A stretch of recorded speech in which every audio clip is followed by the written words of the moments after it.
Mesdames et messieurs, bonsoir et bienvenue à cette émission d'Info 9. Doit-on obligatoirement s'expatrier pour traduire des textes de partout au Canada et dans à peu près n'importe quel pays du monde quasiment aujourd'hui? Il faut croire que non. Et mon invité en est la preuve vivante. Alors, mesdames et messieurs, de la compagnie Fidelis de Lassar, Madame Cindy Cheney. Madame Cheney, bonsoir. Bonsoir. Merci d'avoir accepté cette invitation-là, Madame Cheney, parce que moi, quand j'ai regardé un titre de journal qui disait « Pas besoin de s'expatrier », la Sarroise Cindy Cheney traduit des textes de partout au Canada. Je me suis dit une chose, c'est vrai. Moi, je pensais là, que pour traduire des textes, il fallait qu'on soit dans des grands centres, dans des grosses entreprises, etc. Vous en êtes la preuve vivante qu'on n'est pas obligé de s'expatrier pour traduire des textes. C'est vrai qu'on n'est pas obligé. C'est-à-dire que moi, aller jusqu'à peut-être les années 2002, je croyais que je devais aller dans des grands centres avant que l'Internet soit plus présente. Je croyais qu'il fallait que je m'expatrie, mais j'ai appris parce que j'ai fait un cours par correspondance sur Internet. J'ai appris que ce serait possible de pratiquer mon métier en région. Et puis, quand que j'ai eu ma première fille, j'ai décidé de profiter de mon congé maternité pour me lancer en affaires. Et puis, depuis 2005, je fais de la traduction à mon compte à la maison. Moi, là, si je vous demandais comment on devient traductrice ou comment on en vient à traduire des textes d'un peu partout au pays, comment on en vient là? Bien, c'est sûr qu'au départ, il faut avoir une formation universitaire en traduction. C'est sûr que le métier de traducteur n'est pas une profession à titre réservé comme un médecin. Donc, c'est sûr que le voisin qui se dit bilingue peut être un traducteur, mais pourra pas être un traducteur agréé, peut-être pas aller chercher la clientèle Parce que vous avez un diplôme universitaire. Oui, c'est ça. C'est ça. Alors, ça veut dire que... Donc, c'est 4 ans. Une formation de traducteur, c'est 4 ans d'université. Fait que ça veut dire qu'un bon matin, là, une personne se lève pas, puis dit, moi, je suis quand même... je suis fort en anglais, je vais me mettre à traduire des textes pour n'importe qui. Ce n'est pas ça, là. Ça peut être ça. Malheureusement, c'est ce qui arrive fréquemment. Et puis, la population est un peu mêlée là-dedans. Moi, il faut savoir que je suis traductrice agréée. Puis, pour être traducteur agréé, il faut avoir la formation requise et puis des années d'expérience. Je ne veux pas non plus dire que les traducteurs qui ne sont pas agréés ne sont pas des bons traducteurs. Non, c'est sûr. Mais pour monsieur tout le monde qui s'y connaît pas, ça peut être une sécurité de faire appel à un traducteur agréé parce que l'Ordre des traducteurs a reconnu sa formation. Moi, il y a une chose dans les notes que j'ai ici. Vous dites que la tâche devient titanesque de faire cette carrière dans une région peu connue. Puis, je ne connais pas grand-chose là-dedans, là.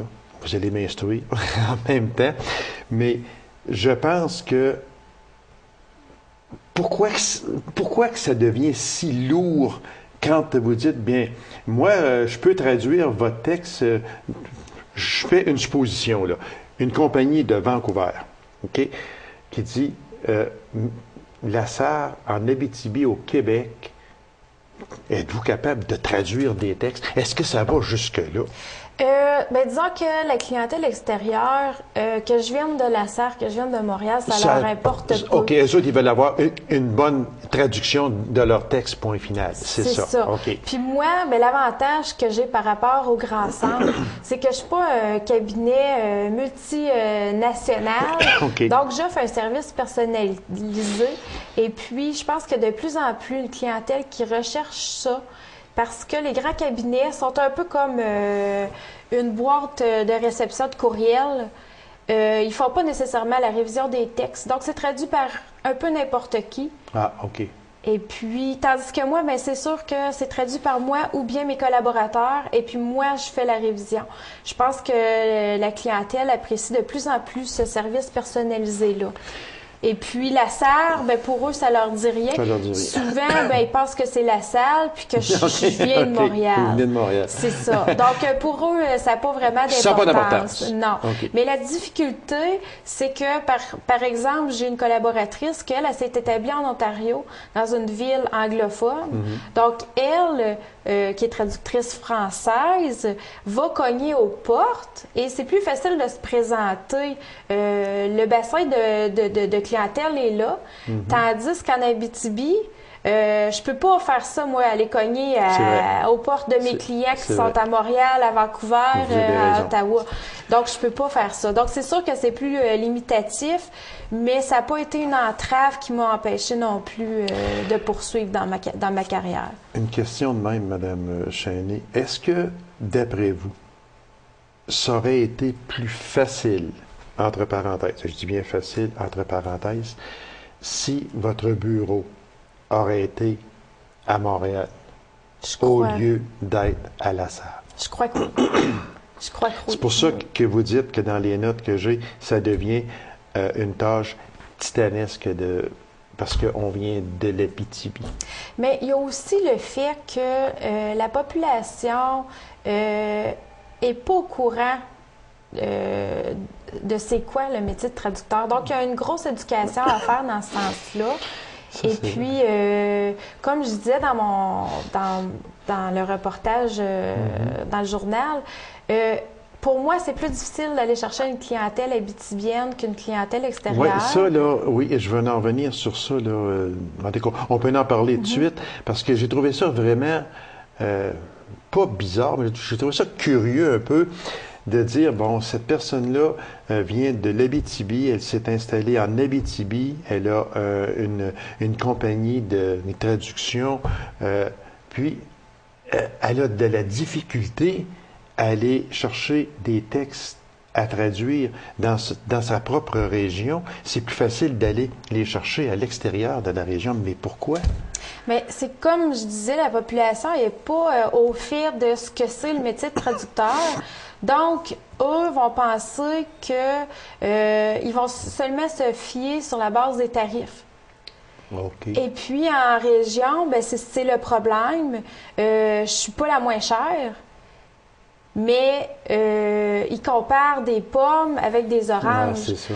La personne qui fait ça comme passe-temps, qui n'a pas de formation là-dedans, qui est à moitié, qui est plus blédingue que bilingue, je pense pas qu'on compare la même chose.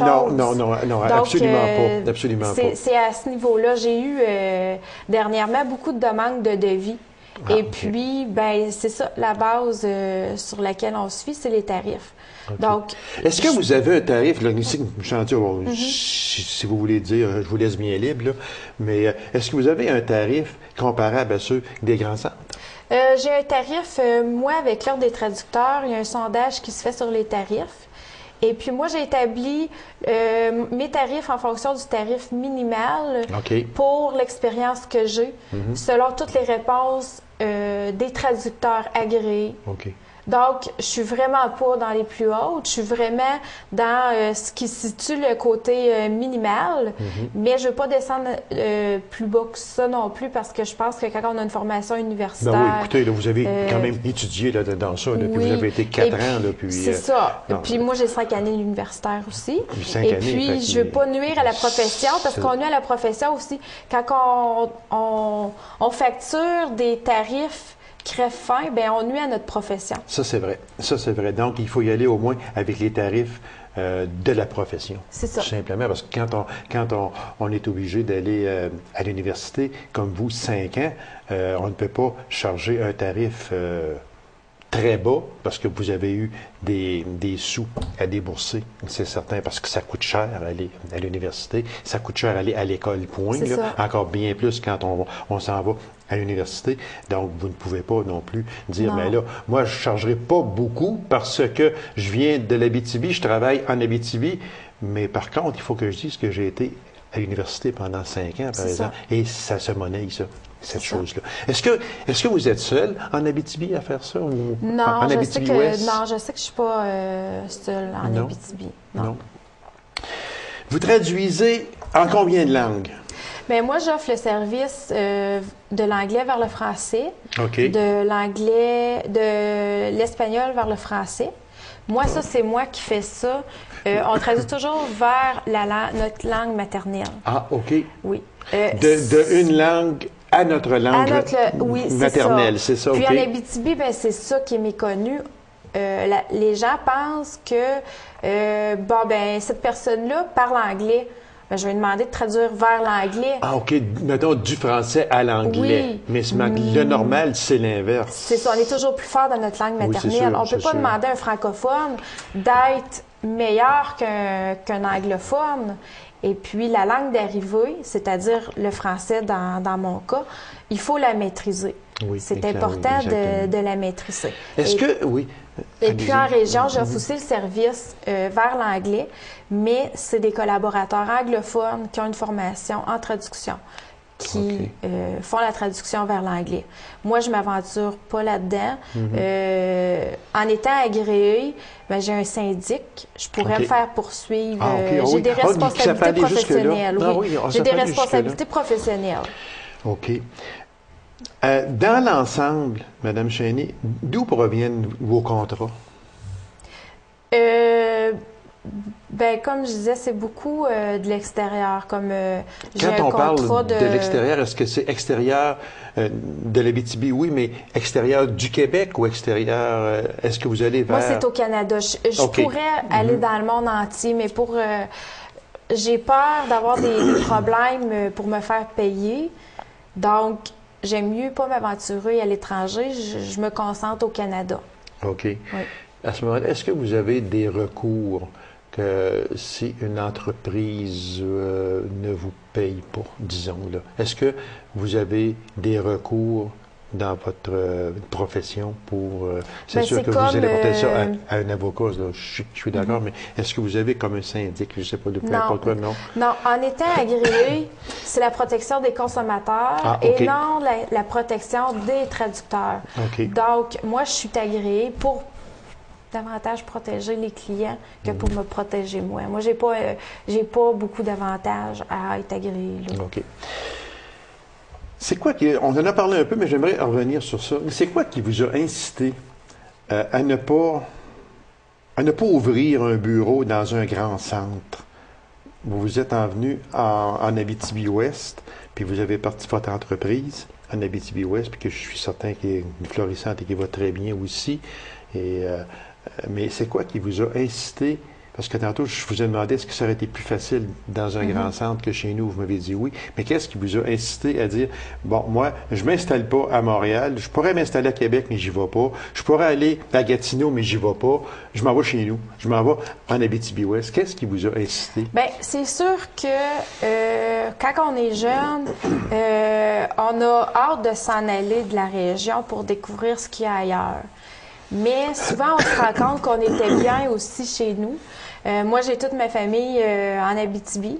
Et puis, au moment de partir à l'université, j'avais mon conjoint, qui est mon conjoint actuel. OK. Et puis, pour lui, c'était hors de question d'aller... Ah, l'amour, hein? L'amour, qu'est-ce que ça peut faire? Oui, mais je suis contente Non, mais parce c'est ça, qu'avec vous avez une pris, famille... là, vous voyez aujourd'hui que vous avez pris une bonne décision Oui, aujourd'hui. le rythme, je pense qu'en région, c'est beaucoup moins effréné que dans les grands centres, qu'on doit se courir la Oui, garderie. ça, c'est sûr. Ah puis, non, c'est sûr que c'est pas pareil, là, absolument les pas. bouchons de circulation. Mettez-en des briques qui tombent d'un pont, comme on a vu C'est dernièrement. ça, Fait que il faut tout vivre avec ça, ce que chez nous, on n'a pas. C'est ça. Il y a dans un texte que je lisais, au début, ça n'a pas été facile. Personne n'y croyait. On me décourageait. Et vous, ben, vous y avez vécu au départ. Pourquoi qu'on vous décourageait? Bien, c'est encore une fois, le métier étant méconnu en Abitibi, moi, j'ai bénéficié du soutien travailleur autonome. OK.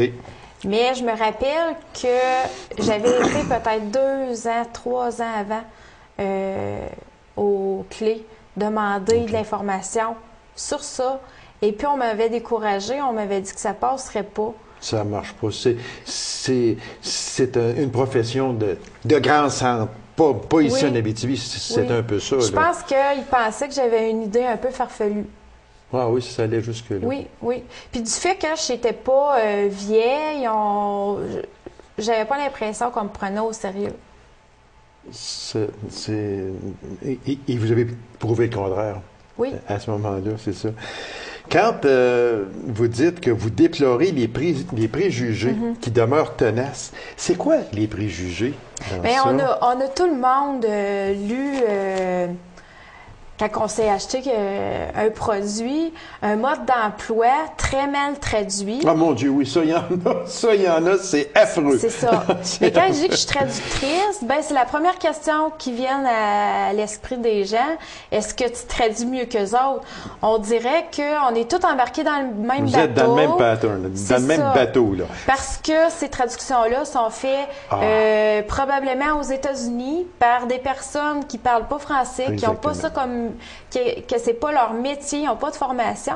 On est tous embarqués dans le même bateau. Et puis, c'est de démystifier ça, ces préjugés-là, qui n'est pas toujours facile.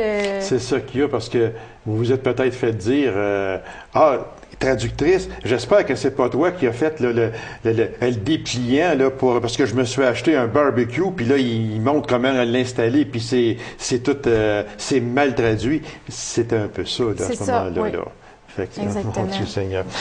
Quand vous traduisez, est-ce qu'on peut dire que vous traduisez du mot à mot? Du tout.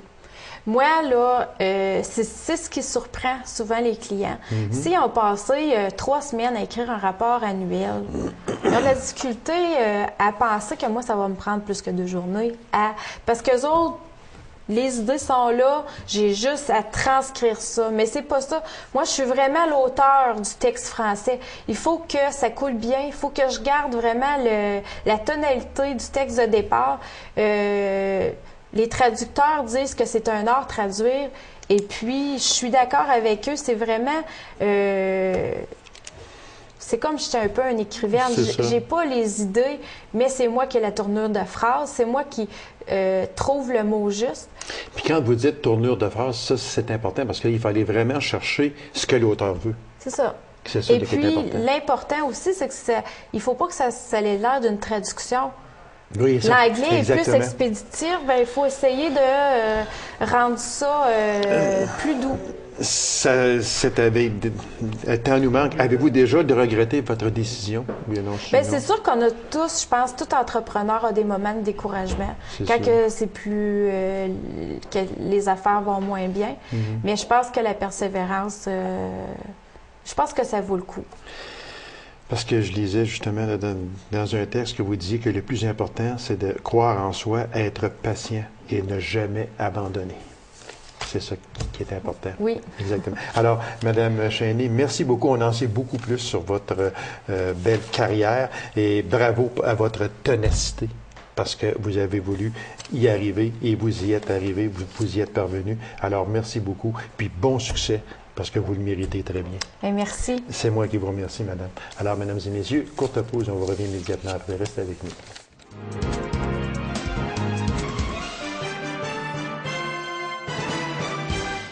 Pour une 2e année consécutive, la formation Survie en appart sera offerte aux étudiants du 5e secondaire de la Paulino et à ceux du centre Le Retour de la Sarre. Alors, pour en discuter, je reçois du Carrefour Jeunesse-Emploi de la Sarre, Mme Véronique Gilbert.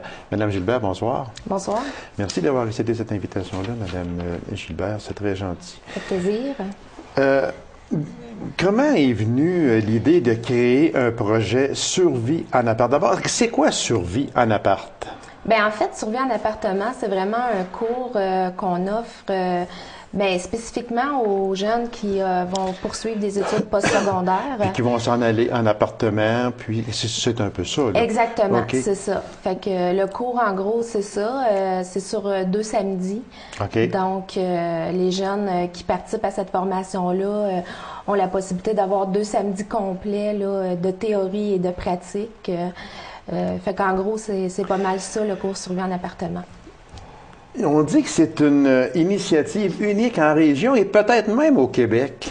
On est innovateur chez nous, hein? Oui, en fait, oui, c'est ça. On est innovateur au niveau du cours de survie en appartement. OK, oui. D'ailleurs, il y a le Témiscamingue qui nous ont contactés pour pouvoir faire cette initiative-là dans leur coin. D'ailleurs, je crois qu'ils vont le faire cette année. J'ai eu plusieurs téléphones aussi de d'autres organismes hors région qui voulaient avoir de la documentation sur le projet. Puis en fait, nous, ça nous fait tout un plaisir de pouvoir le faire bénéficier à d'autres régions. S'il y a plus de jeunes possibles qui puissent avoir cette formation-là, ben tant mieux. Parce que quand je dis qu'on est innovateur chez nous, il y a plusieurs projets dans à peu près n'importe quoi. Il y a plusieurs projets qui partent de l'Abitibi et qui s'étendent. Ils mettent leurs tentacules un peu partout, là, puis tout d'un coup, on entend parler que, bon, tel projet qui est venu au monde chez nous se développe en Estrie, se développe dans la région de Montréal, se développe à Gatineau, peu importe. Ça arrive souvent. Alors, c'est encore un exemple qu'on est innovateur. Oui. Si on parlait des partenaires qui sont impliqués dans le projet, parce que ça prend des partenaires, c'est sûr. En fait, pour la première année, on était 3 partenaires principaux. Donc, il y avait le Carrefour Jeunesse Emploi, Québec en forme. D'ailleurs, l'idée est venue de Christian Milot, de Québec en forme, qui avait un désir de travailler au niveau des saines habitudes alimentaires chez les jeunes, qui a approché, dans le fond, le centre de formation professionnelle, parce qu'il voyait un beau partenariat au niveau des cuisines, la cuisine d'établissement. Ils ont pensé également au Carrefour pour tout ce qui est l'aspect animation d'atelier. Et cette année, on était chercher d'autres partenaires, qui est la Cité étudiante Paulino, IGA Boyer, le centre de formation générale Le Retour et puis les caisses populaires des jardins d'Abitibi-Ouest. Ce sont des partenaires qui sont très impliqués et qui sont indispensables. Exactement. Oui, l'année passée, l'idée avait émergé aux alentours du mois de mars, donc on n'avait pas eu le temps de commencer à faire un gros partenariat. Cette année, on s'est pris plus de bonheur, fait qu'on était vraiment chercher des partenaires là, de marque là, pour être capable, dans le fond, de pouvoir faire bonifier ce cours-là, finalement. Là. Ça, ce sont des jeunes, ce sont des cours qui sont donnés à des jeunes, on parle de quel âge? Ce sont les jeunes qui ont terminé le secondaire ou qui vont terminer, puis qui s'en vont au cégep. Oui, bien, cégep ou au professionnel. C'est ça, exactement. Toute formation postsecondaire. Qui quitte le secteur.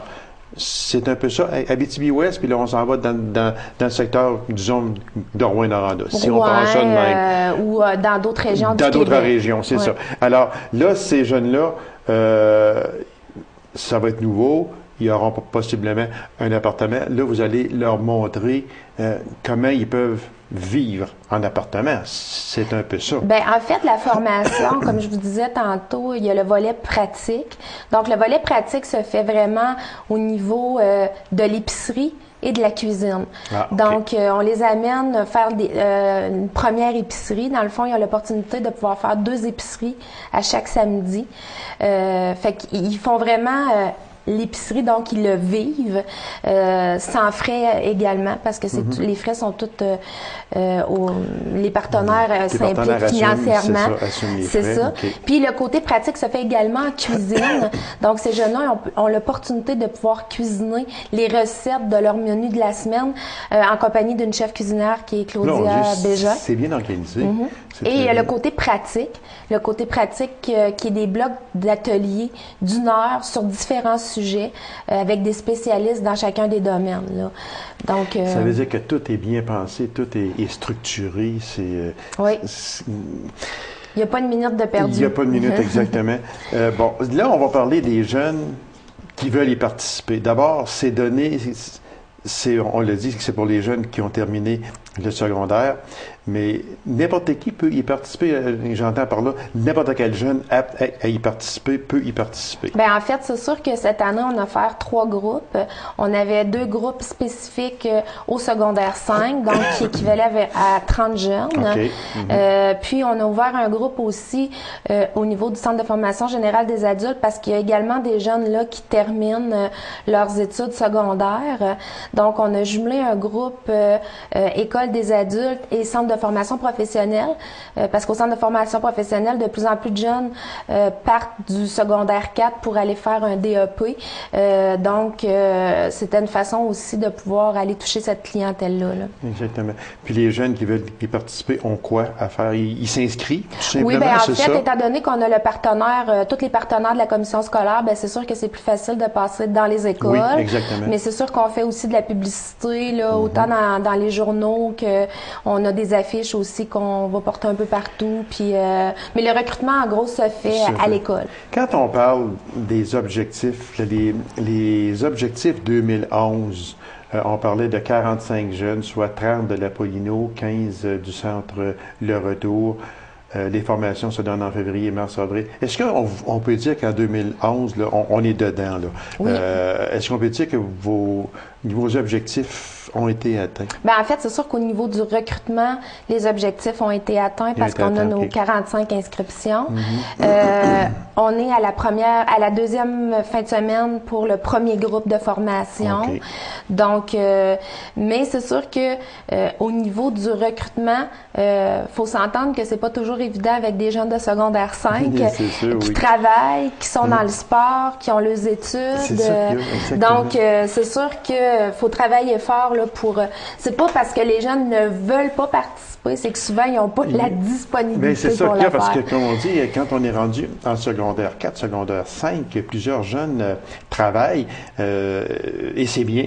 Et la fin de semaine, ces jeunes-là sont habituellement à l'emploi d'une entreprise. Alors, c'est sûr qu'on ne peut pas délaisser l'emploi pour aller suivre un cours parce que ça coûte cher les études aujourd'hui. Il y en a besoin de sous. Fait que c'est certain que c'est pas que les jeunes font passer leur en priorité l'emploi étudiant. Oui. Et c'est tout à Mais il y en a beaucoup quand même aussi. qui trouvent ça important de suivre la formation, puis ils s'organisent avec les employeurs. C'est ça. Puis généralement, quand ils parlent de la formation aux employeurs, bien, les employeurs sont bien ouverts. Là, oui, exactement. Quand on parle d'emplettes d'épicerie à 35 par emplette chez IGA Boyer. Et puis, il y a Claudia Bégin, que l'on connaît, qui va évaluer leurs achats. La Caisse Pop qui va traiter de budget et de surendettement. Ça, c'est très important, ça, en 2011, le fameux surendettement. Et puis, cours débrouillardise 101. Oui. Ça, là, c'est vraiment fantastique. Oui, c'est le cours de débrouillardise, c'est intéressant parce qu'on les met vraiment devant des imprévus qui peuvent leur arriver là, dans la vie de tous les jours, que ce soit de repasser une chemise, oui, exactement, de détacher une chemise, de prendre un bouton. C'est ça. Et l'épicerie à 35 $, c'est vraiment aussi fantastique. Les commentaires des jeunes qui ont déjà suivi ou qui sont à suivre ce cours-là, c'est quoi les commentaires des jeunes? Ben en fait, les commentaires des jeunes sont bons parce que les jeunes trouvent que, en fait, le bagage d'informations qu'ils viennent chercher est très diversifié, donc on touche à plein de sujets. Le fait aussi que ça soit des gens qui ont vraiment une expertise dans chacun de ces sujets-là, donc quand ils viennent parler de soit par exemple le surendettement ou du crédit, ben ils savent vraiment de quoi ils parlent. Puis c'est sûr que ce que les jeunes préfèrent, c'est tout le côté pratique, là, en épicerie, en cuisine, ça, c'est sûr que ça, les jeunes, ils aiment bien ça. En terminant, c'est la 2e édition, c'est ça? Oui. Bon, il y aura sûrement une 3e édition, j'en suis persuadé. Oui, en fait, on veut une 3e édition. L'an prochain, ce qu'on aimerait, c'est de pouvoir l'offrir encore à plus de jeunes, peut-être à des clientèles diversifiées également, comme par exemple les parcours axés vers l'emploi là, au niveau secondaire. Peut-être des jeunes qui n'auront pas de diplôme d'études, mais qui vont quand même s'en aller en appartement. Peut-être offrir une formule peut-être plus condensée à l'ensemble des secondaires 5 qu'on pourrait donner en classe.